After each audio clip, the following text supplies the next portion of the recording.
I think, in a couple of emails. As a subdivision, probably the first thing we need to do is establish the board. So we're gonna have to figure out either a nomination process, which there's some debate because there are bylaws already established, whether the prior board can appoint a new board until members are, or until a new board is elected. I'm not sure. We've tried, and this was the whole thing too. We've reached out to an attorney. There's costs involved. He has verified. He actually replied back today that there are there are bylaws and operating guidelines in place.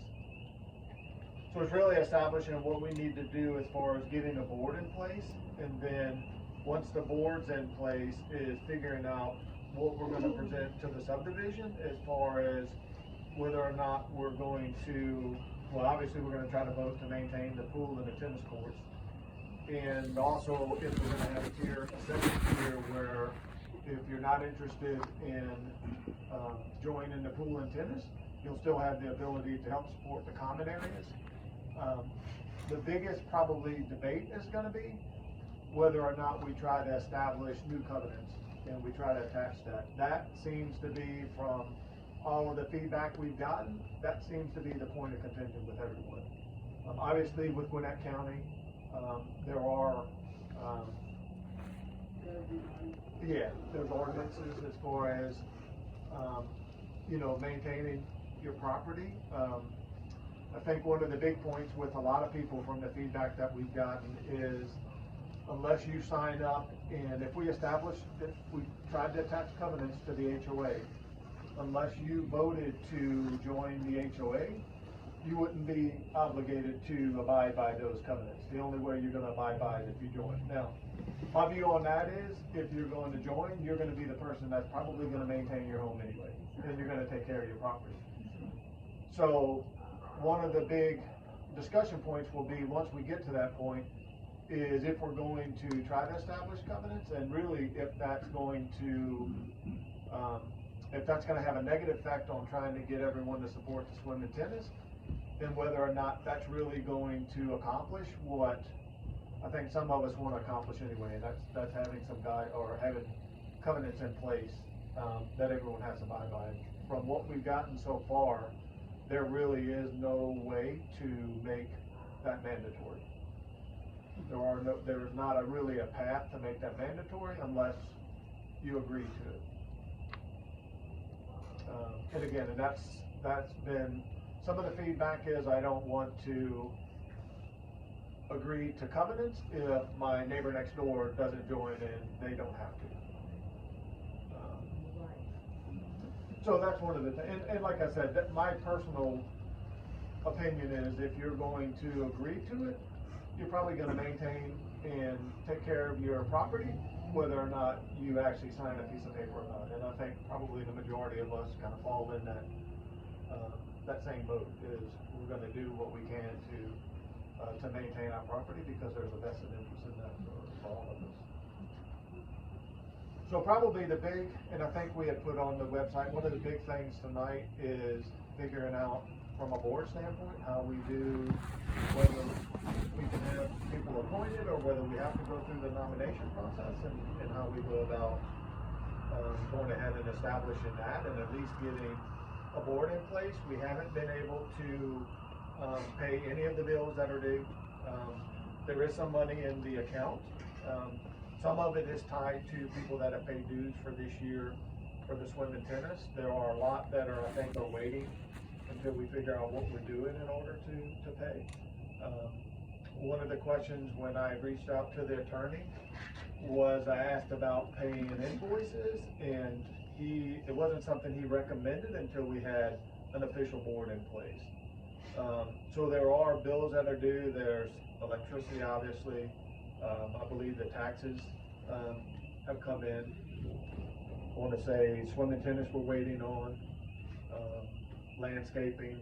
There are things that we need to get a board established for, so that we can get those, kind of get everything at least started and get some of the bills, and then figure out what we're doing from there. I'm sorry, and I'll go ahead and introduce myself, because I've just started rambling a bit. I'm Richard Ross. I was just one of the volunteers.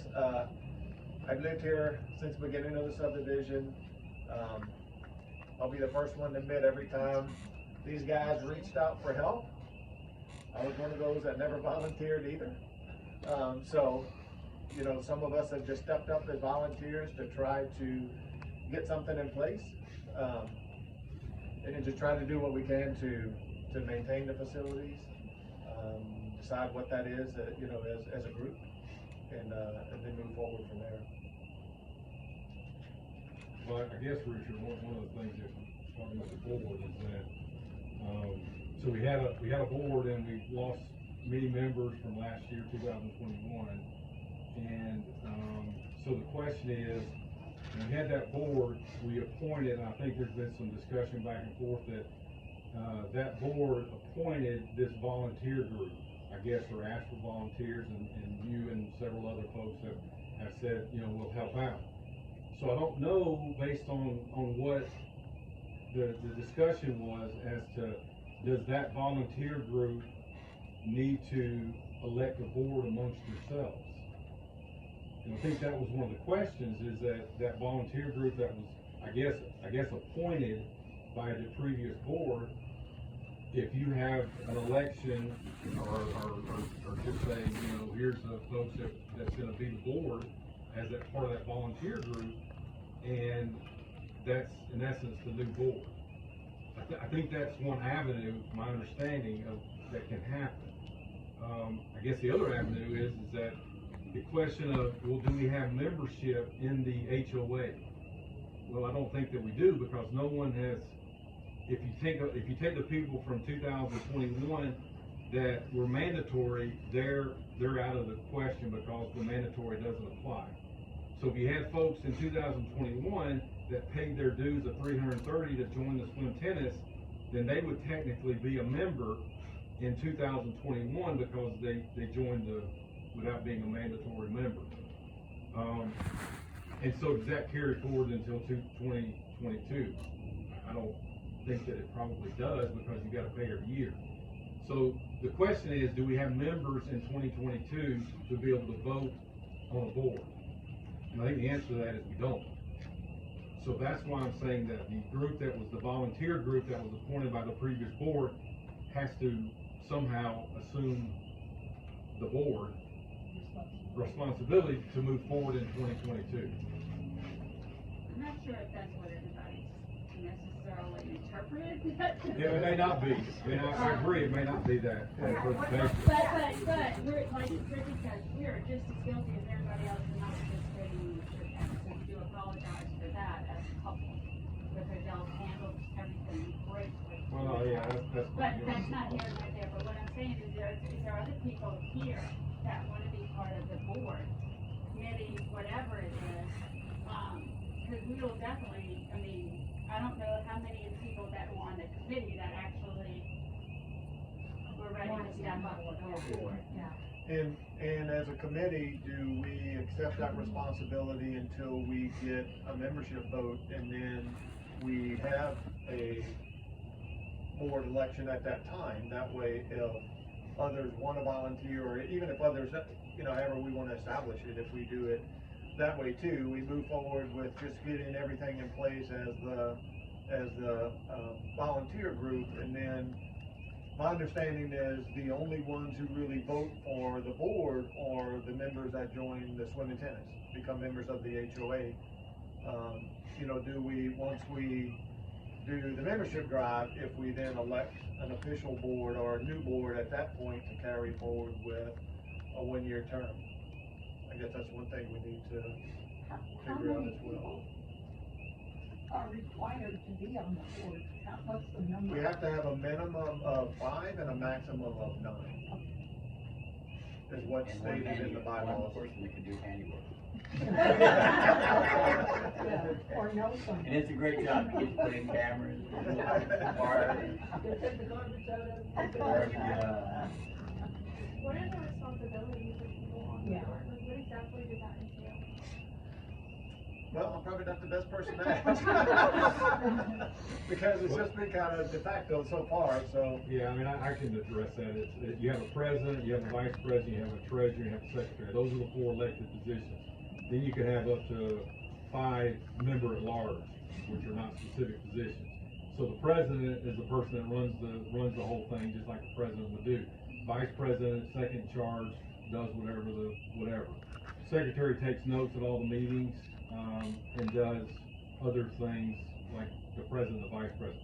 Treasurer does all the money, all the collections, all the invoices, I mean, all the payments of all the bills and all that. So those are the four positions that you basically have a specific job to do.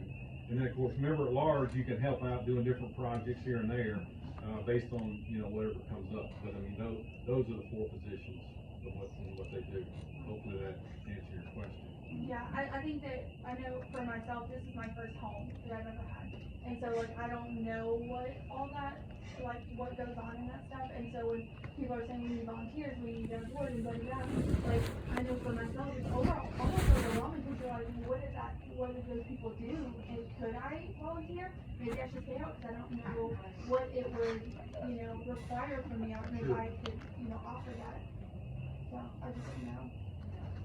So does that help you understand what is involved? Yeah. I mean, it differs in terms of time and energy and whatever you gotta put into it, based on what position you're in. But, I mean, it requires some time, Yeah. but, And there are monthly meetings? Yes, there are. They will continue. Yes, Okay. and and I think, and I'll say thanks to Daniel, he's been good about keeping, the website updated and Facebook. I'll be the first one to admit I'm not on Facebook, so I don't see any of that. But he's been great about doing that. But yes, we are, and hopefully, and I don't know who all was on the Zoom call last time, we had talked about even trying to, somehow connect out here when we have meetings. So if you're not able to make it, you're able to do Zoom or whatnot, doing that, and hopefully the best thing to come out of all of this is as neighbors, we kind of engage more. And I know before, and again, I'll be the first one that's guilty. I'd pull in the driveway, I'd see them over here meeting, and, I didn't think, to be honest, I didn't think twice about coming over and trying to help or participate. So hopefully this will kind of re-engage us all, because I think we do, again, we have a vested interest in, keeping everything up. Me personally, I'll be the first one to admit, I live right next door. So I certainly want to see it maintained. I definitely have a personal vested interest in that. So and then overall, over the years, put a lot of effort into it. Always was a member. I can tell you, probably it's been 5 years since I've been in the pool. But again, we live next door, so it was never a question of whether we were going to participate, because we always assumed that, okay, we do have a vested interest. Not just from a neighborhood standpoint, but specifically because we I live have a next door. question, Richard. My name's Bethany, I'm one of the volunteers as well. Just from the emails and then Chuck, what you were saying, would it be possible for us, for the people that were, the 3 that were left over from the old board, to elect an interim, such as Richard said, from the volunteers, just the minimum that we need to have an interim? We go ahead from that interim and we take a vote from the neighborhood, whatever that vote looks like, whether it's with or without covenants, we don't know that yet, all 100%. And then once we get those people, whoever responds with yes, they're gonna be part of the HOA in whatever capacity that is, whether it's the full swim and tennis, or it's just still part of the HOA, but participating in keeping the grounds upkept, upkeep of the grounds. And then as soon as that vote comes in, we now have people that we can then vote on the board. And at that point, anybody that wants to be a part of that 9 can be. The volunteers may choose to not be. The interim 4 that are the treasurer, the vice, the whatever, the secretary and the president can say, that's not really what I want to do, I just held it for the interim. Is that a path? Well, you're saying, I mean, when you say interim, I mean, the 3 people that, I mean, how are you saying that would be done? in So, terms of one of the getting things that I read from somewhere, maybe it was from the notes from Daniel, was that the board the old board needed to resign in writing. I don't know if that happened. If it didn't happen, then the old board that just stood up and said, I resign, it had to be in writing for it all to be legal. Did I read that right? Yeah, but I think that's it. We're still searching them. Okay, so if that is the case, then something else that I read in all of it was that the old board could elect a new board, and we could just state that this new board that's being elected by the old board, and then the old board can write out a I resign, and then they're done. It's just an interim until we take an official vote with the HOA community. And I think that's what we were saying before is Chuck was doing an interpretation of when we met as a group and volunteered, we were kind of pseudo at that time, saying we were the new board. I didn't say that. Yeah, I don't think any of us really said that. You were in that meeting. Yeah, but I think that's kind of what we're saying, and then similar to what you're saying is if the volunteer committee agrees to do that, then we move forward with saying, okay, we'll figure out who's who on this volunteer committee. We'll move forward with getting together the, I guess the HOA selection or what, whatever we're gonna do those three options. Put that out to a vote to the neighborhood. That, okay, I agree to an HOA, I'm gonna pay swim and tennis, I agree to just a tier, whatever we call it, tier B for maintenance, or, common area maintenance, or no.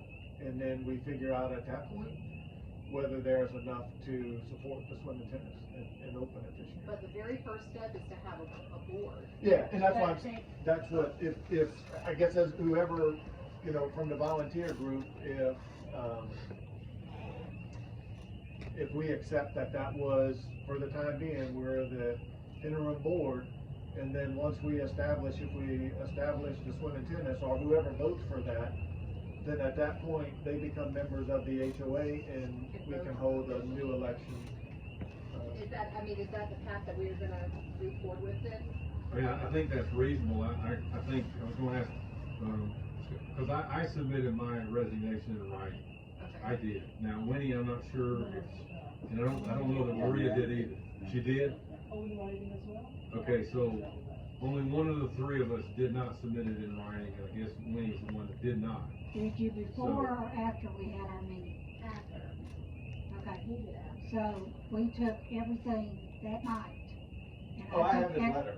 Yeah. Yeah, okay. Yeah. But you gave me the books. He said he was gonna be co-leader with, this one over here. I'm sorry. There. Yeah. Hey, why don't we do this? Why don't everyone who was, if you're comfortable with it, who was on the volunteer committee, kind of just Step forward, introduce please. Step it. Or forward, at least, you don't have to say, sir. or at least announce, just say your name and everything. Melissa Meyerhofer, 2835 Ivy Mill Drive. She's a member. I just said I would volunteer to help the board, and then the board quit, so. Yes. I'm part of the volunteer group. Part of I'm Becky Hayes, I live down the street across from Melissa, also part of the volunteer group. Aaron Goldsmith, 2702, I'm the first one on Lake Vista, part of the volunteer group. Emily Griffin, I live up at the corner, 3 houses up, so yeah, I take one to see, keep going. And I've sat on the board before, for many years, so. Stephanie, 2 houses up. I'm just married to him, She was wondering what I got roped into. Yeah, I'm Daniel, I live on Saddlegate Drive, next to Mark. I'm Linda Kesselring. I live probably in the furthest back corner you can get.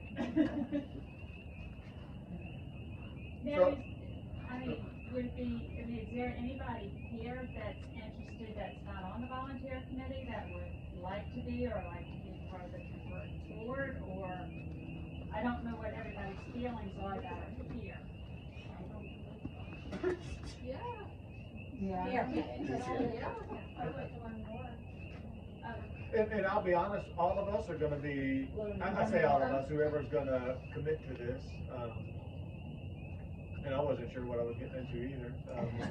Still not sure how I became spokesperson, but that's okay. You volunteered. But a lot of us are gonna be learning that as we go, and a lot of it is, lately has just been kind of assimilating emails and getting communication out, and then I've just been kind of hoarding, the emails forwarded to me as far as, bills coming in and stuff like that, but obviously we're gonna have to figure out what. How to pay. Yeah, how to pay them and what's going on.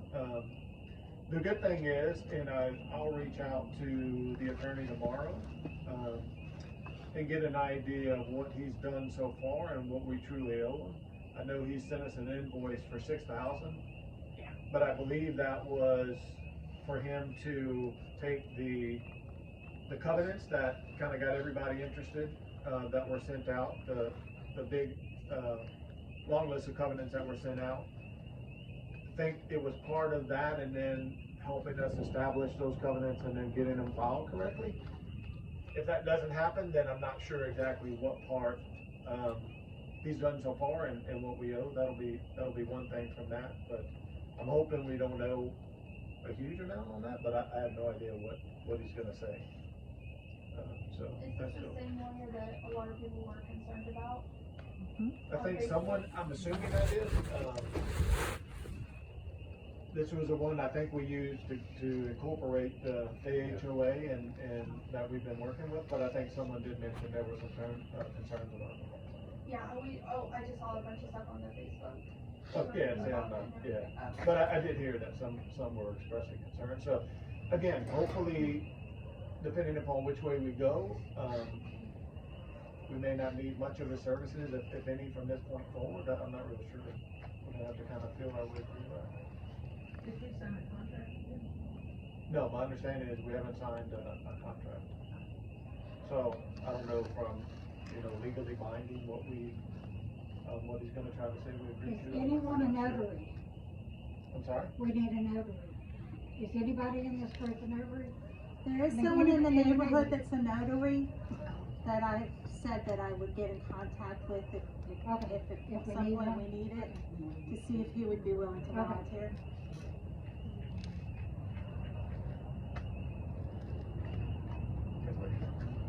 Has anybody noticed that the lights are out in all three entrances? Yes.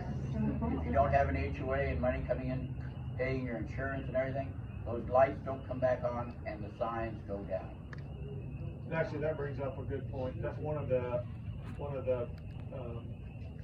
big invoices we gotta figure out as soon as we decide what we're gonna do is, right now, the insurance is due. So, the liability for the common areas and everything. So I would think that's a major issue to get paid as well. And I'll have to look at how much it is. It's $550.